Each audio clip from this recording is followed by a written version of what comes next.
Hi guys, Greg the World Hippie back once again. Just thought I'd give you a quick sort of tour of me, of my models that are hanging on the ceiling. So let's have a go, shall we? Start over here.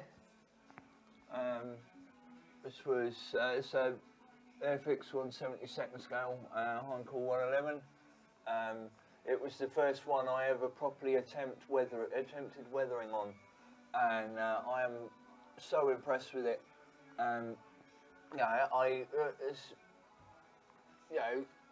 used the used Humbrol paints, and I used the Tamiya lacquer, and I had no bother whatsoever with it. And I thought, yeah, I'm on a winner here, but almost every kit since then, the Tamiya has attacked the paint, which is really annoying. But anyway, yeah, I am really happy with this one. So yeah, next in line is the Curtis. I think this is the Kitty Hawk. It's either the Kitty Hawk or the Tomahawk. I can't remember. Yeah, it's quite nice. No, not a bad little kit. Kept me quiet for a couple of days. The next is my most recent one.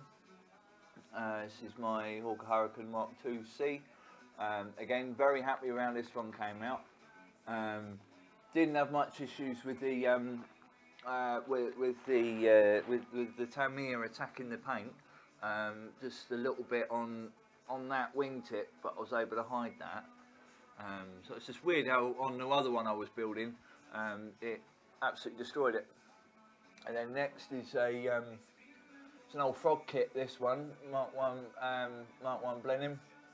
I don't know whether or not it's a real one, but apparently there was one with my grandfather's initials on it, a Mark 1 Blenheim. He's got a model that his uncle made him when he was little, of one, and it's got that on it. And as soon as I finished this around about the anniversary of his death, I thought it was quite fitting. Yeah, not a massively detailed kit, but it was nice to build. Couldn't do an awful lot of weathering on it because it had raised panel lines.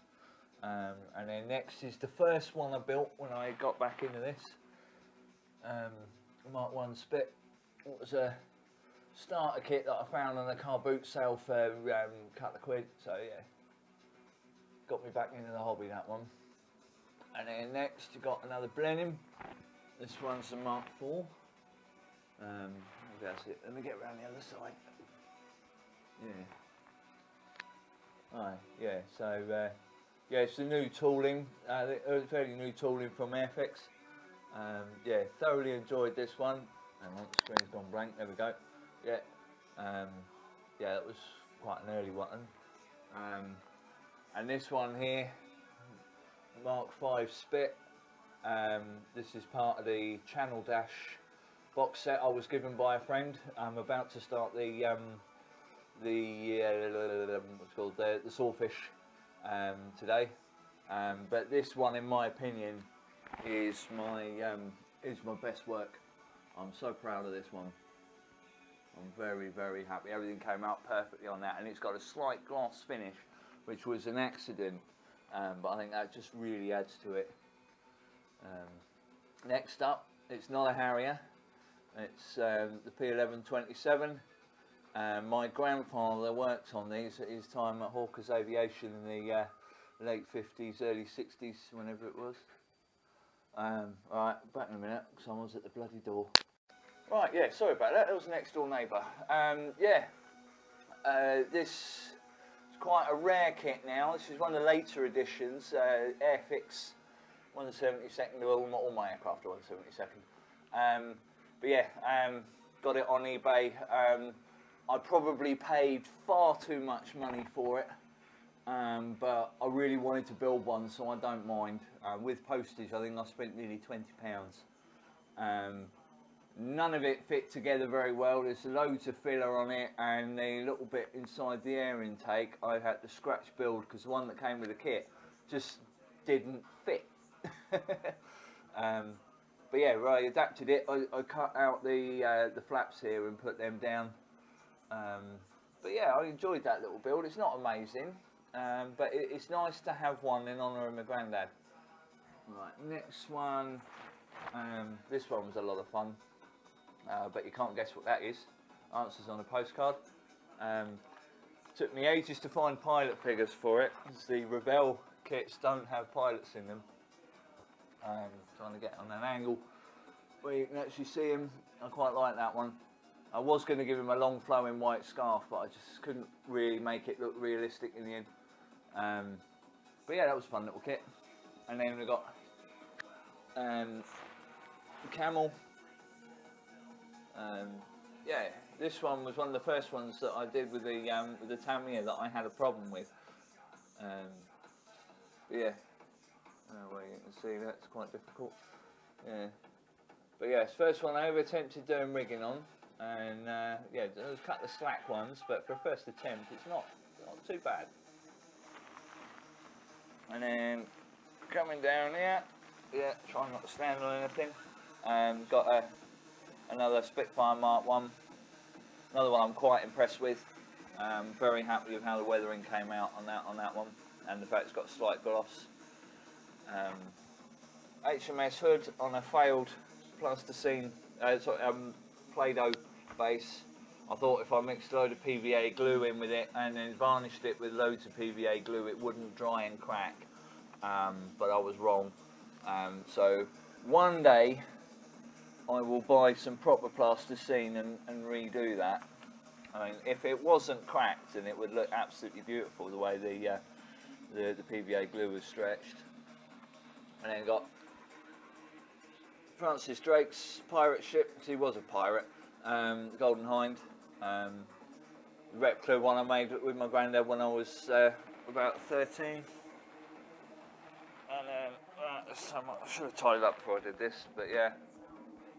Typhoon, Airfix, Mark 1 Hurricane, Airfix, Airfix Mini Mary Rose. Horrible little kit that was, but it was only a couple of quid from Lidl's, I think it was. And we got the my favourite fighter plane, the Boulton Paul Defiant. Beautiful aircraft. If they'd have adapted the wings to have a couple of forward-firing machine guns, it would have been a formidable aeroplane. But yeah, Vampire, another vintage kit. A car, I can't remember what car it is. My friend gave me that kit. And then a Air Sea Rescue Sea King. Yeah. Yeah, it's not anywhere near as good as it could have been. It was before I learnt about the free paints that come in starter kits. They are awful.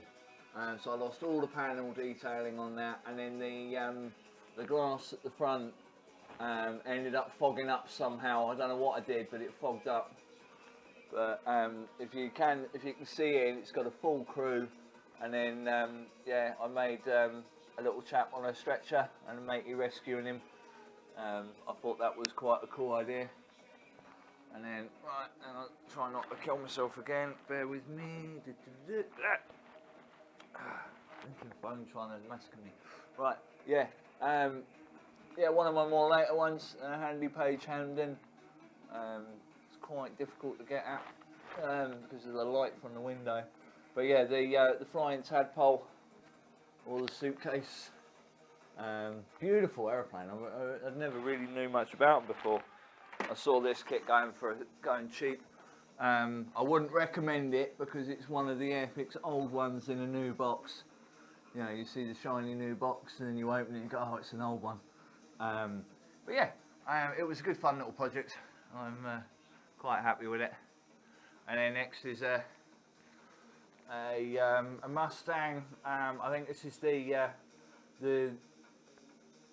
other variant of the D, which was more of a bomb dropping tank buster, but it was a cheap kit. It didn't have the decals fell apart and it didn't have any instructions, so I don't really know. So I just found decals for any old Mustang and slapped them on. Not historically accurate or anything, but I don't really care. And then almost at the end now, you got your, whoa, yeah, got your Buccaneer. Another one of my favourites in its navy colours. Yeah, I was trying. The canopy didn't fit properly, so when I was trying to trim it down, I managed to split it. But yeah, other than that, I'm really happy with how this one turned out. Got a happy memory of, I'm going to mention my granddad again. Must have been about 10 years old. Farnborough Air Show. He lived in a place called Church Crookham, and I was out the front of his looking out for the aeroplanes, and one of these came over the tree at about, must have been about 50 foot, and flew right over his house. That was, I'll never forget that. That was absolutely amazing. And then, last of the hanging up ones, yet another Spitfire. This was another cheap kit on eBay. It's Revell special limited edition one they did through the Daily Telegraph. Absolutely diabolical kit. I'm not even sure what mark it's supposed to be, because it's supposed to the painting guide said it was a Mark V, but it doesn't have the cannons, so I don't know, it's a mess. And then coming down, I'll start on this shelf. Yeah, I haven't got much light here, have you? That's a bit annoying. Yeah, failed diorama. I wanted to make, like, yeah, the 176 scale Stumberschutz, whatever they're called, one of them blowing up, and yeah, another guy getting blown up there. But I don't have an air gun, so I can't paint the cotton wool. So my failed other Hurricane 2C, don't know what I'm going to do with that yet, but I'll think of something. Yeah, the Tamiya Tiger 1 that was, I think, came out last year or a couple of years back. Absolutely fantastic kit, one of my favourites on just a simple diorama base. I didn't make the ones on stands. Yeah, submarine, Stumberschutz, little train at the back. Yeah, the mini Polish tank, that was fun little kit. Yeah, your Messerschmitt, Stuka, Focke-Wulf, Bulldog tank, I think. These are all cheap kits that I got. There's my stash, and next up on the bench is going to be, well, what's in there? I've got the lid for it. Yeah. So yeah, this one, I've always loved the Swordfish, so I'm quite looking forward to getting stuck into that one. I'm not looking forward to the rigging, but oh well. But yeah, anyways, that's it. So yeah, if you enjoyed my little tour of my models, I do have more, but I'm not going to show you. They're just some not so particularly great ship ones that are in the bathroom. So yeah, if you enjoyed that, please give us a thumbs up. And yeah, if you want to subscribe, leave me a comment if you've got any questions, and I'll see you on the next one very soon. Cheers now, ta-da. Right, I nearly forgot my big bombers. So yeah, B-17E, Calamity Jane, nice bit of nose art there, typical of the American bombers. Yeah, lovely little kit really, few issues. Disappointed with the lack of interior detail. It was an Academy, and I'm not very impressed with Academy models, to be honest. They're alright, but yeah. So yeah, there's that one, and then we got, I think it's a B3 Lancaster, Grog's the Shot was its name. Yeah, 1945, I believe. So I'll get some better light on it. But yeah, this was one of the first ones I built when I got back into the hobby. Yeah, thoroughly enjoyed this. Looking forward to building the next Lanc, which is up on the shelf. And then another one of my early builds, Indian Air Force DC-3 Douglas Skytrain, or the Dakota. Yeah, so there you go. That's it for the aircraft.